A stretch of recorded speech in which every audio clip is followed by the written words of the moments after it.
Ito ngayon mga idol, may gagawin tayo ngayon dito na Toyota Avanza 2008 model.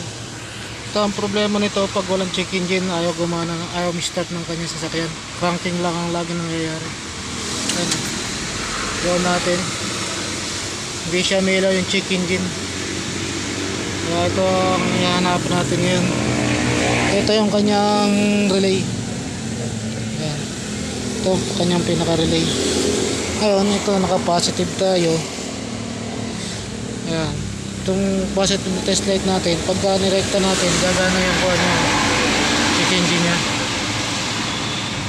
Ayan o, gumagana yung check engine niya.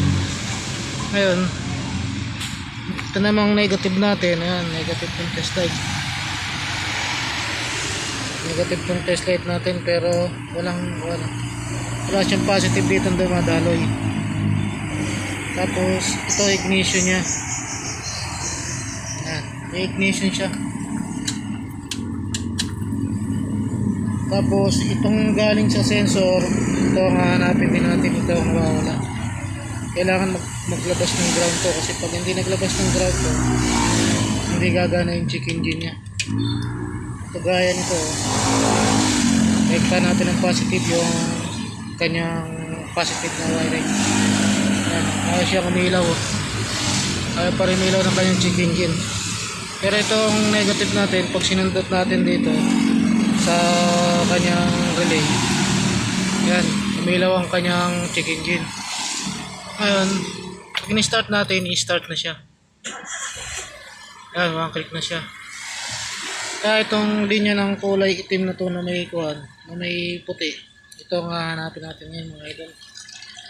Ang kailangan natin makita, titingnan natin to sa labas, sa pinaka sensor niya kung saan ang gagaling. Kasi pagka doon walang nilalabas na kuryente, ibig sabihin yun na may problema yung sensor. Kaya natitingnan natin mga idol. So guys, dito dumiretso ang kanyang sensor sa may pinaka computer box, kaya ito binuksan natin. Wala tayong makita ng problema dito. Ito ang kailangan yung patingnan, kasi dito yung problema sa computer box. Ayan, kinaras ko na yung computer box nya. Ayan. Pati yung linya nya dito lahat galing. Kaya ito ang kuhan, titingnan niya itong computer niya kung mayroong problema. Pero under naman siya. Pag ginawa natin siya ng paraan, under naman siya. Siguro ganun na lang muna para ma-testing nyo ng ayos lang mga idol. Maraming salamat. Thank you for watching. Nakita naman natin ang problema sa computer, pati sa sensor. Yun lang naman ang tinitingnan natin. Thank you for watching. Well, mga idol, start natin. Okay na yung check engine nya. Yun lang, gagawin lang natin, ginawa lang natin siya ng paraan para mandar. Ayan, mandar na siya.